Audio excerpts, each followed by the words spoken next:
All right, it is Tuesday, May 20th, 2025. Rich County Board of Commissioners now in session. I'm Commissioner Tony Vero, joined by Commissioners Banks and Mears. Senior Clerk Stacy Crawl, Josh Hicks, our Maintenance Superintendent. We might have to call today Josh's spend-a-thon by the time this is over.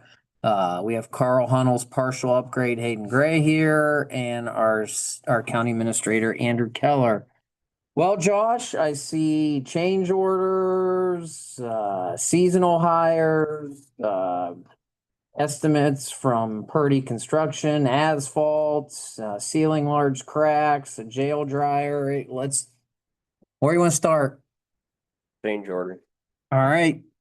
So this would be a change order for the, common area project, the land bank common area project we have going on in the restrooms. It would be the fourth change order. The amount is exactly, hold on a second, let's pull that. It's 32,000. I looked at it yesterday. I just got, there it is, 32,041.08. You're up. So there was a couple of rooms in the basement that we went ahead and made some changes to that wasn't drawings. That's a large part of this. Some other revisions, some electrical updates. That's change order. Something we need to do. Zoom out of capital. Motion to approve out of capital. So moved. Second. Adding. That adds, I'm sorry, yes, we need to add that it'll add 14 days of completion of the project. Commissioner Vero, Yes. Commissioner Mears, Yes. Commissioner Banks. Yes. Knock on wood, we've had really good luck with our seasonal workers in maintenance. And so Josh at this time is asking that we approve the hiring of Sebastian Page at $15 an hour for 40 hours per week, beginning on May 22nd until he returns to school in August. May we have that motion? So move. Commissioner Vero, Yes. Commissioner Mears. Yes. Yes. No, he's not. All right, so next up, he's asking for monies out of our capital fund as well. The first up is for $4,100 via Purdy Construction here, a local company. Take it away. On Madison Avenue, there's a catch basin that's sinking and it's cracked out right in the corner of the driveway.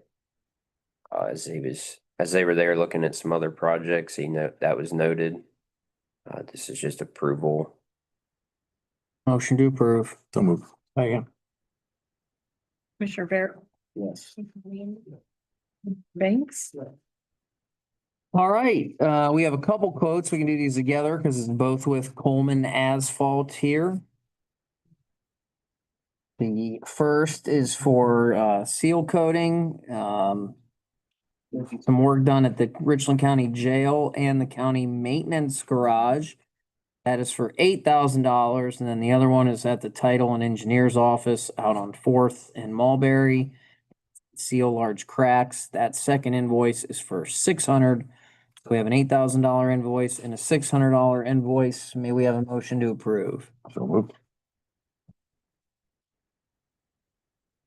Commissioner Vero, Yes. Commissioner Mears. Yes. Banks. Yes. Josh, a question on that. For the title office, engineer's office, not shattered areas. Are we going to do anything about the But shattered?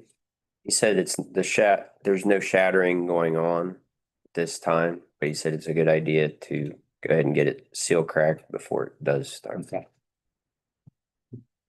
Okay, next up, we have an estimate from Advantage Equipment out of Akron for a jail laundry dryer.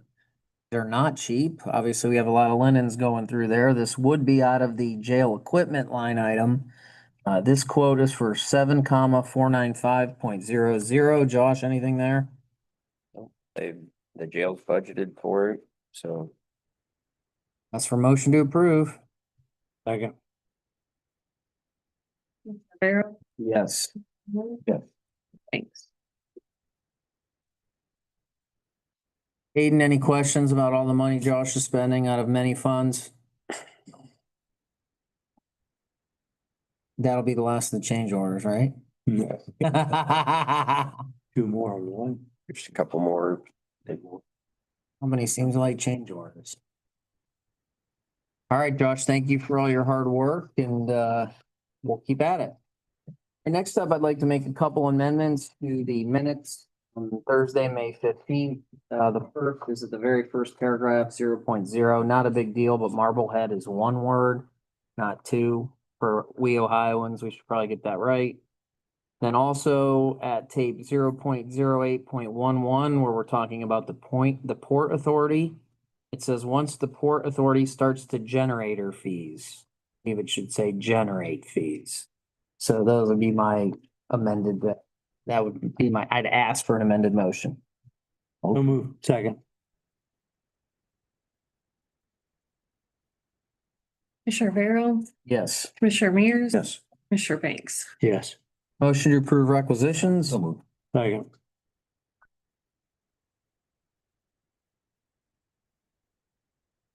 Barrow, Yes.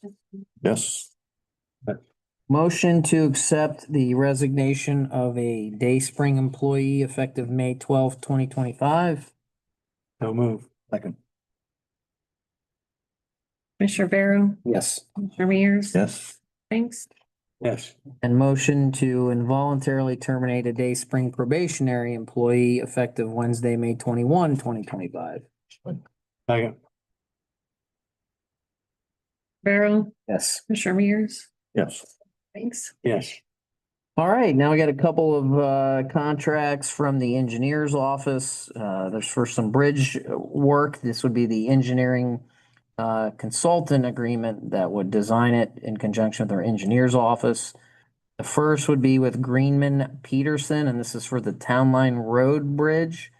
That is for 49,852. May we have that motion?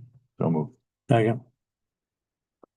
Commissioner Barrow, Yes. Commissioner Mears. Yes. Commissioner Banks. Yes.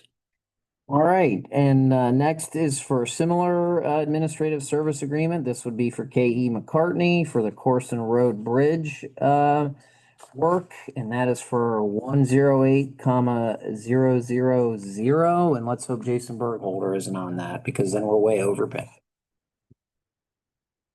That motion. So move. Second. Commissioner Barrow, Yes. Commissioner, Yes.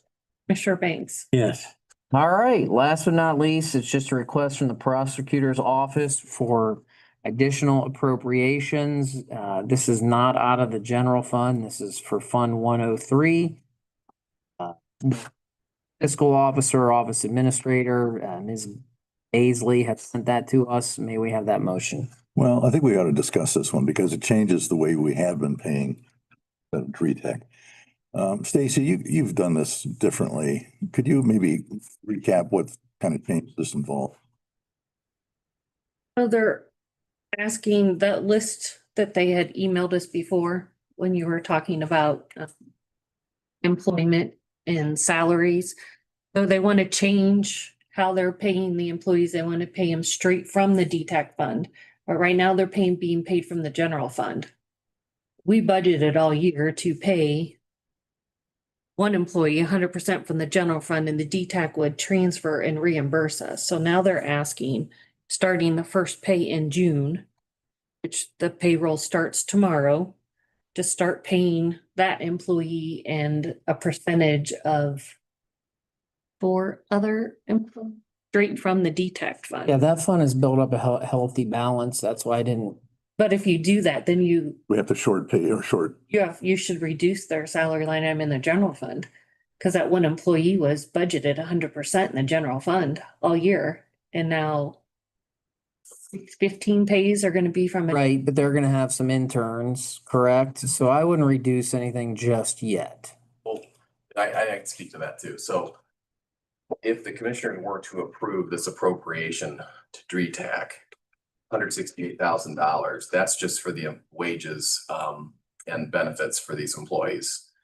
There should be a corresponding reduction in their general fund salary line item. I just spoke to that though, right? They're looking to hire. And their revenue estimate from the DRETAC fund to the general fund was 155,000, and now it will be much less because they'll only be reimbursing us through April.